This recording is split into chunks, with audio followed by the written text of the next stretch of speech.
Call करने के लिए। जी मुफ्ती साहब क्या जवाब देना चाहेंगे इनके सवाल का?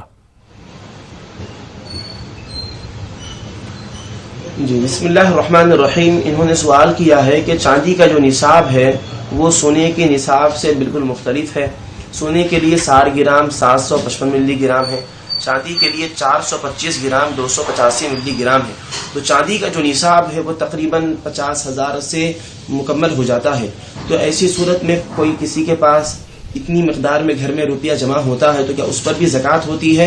तो देखिए, ज़रूरत से ज़ायद पैसा जो भी घर में जमा रहता है और वो सोना या चांदी दोनों में से किसी के भी निसाब को पहुंचता है, जैसा कि आपने चांदी के निसाब का जिक्र किया और हमने भी इससे पहले वजाहत की थी, चांदी का निसाब भी अगर उस रकम से पूरा हो जाता है और वो पैसा 1 साल तक घर में जमा रहता है तो फिर उस पर ज़कात है।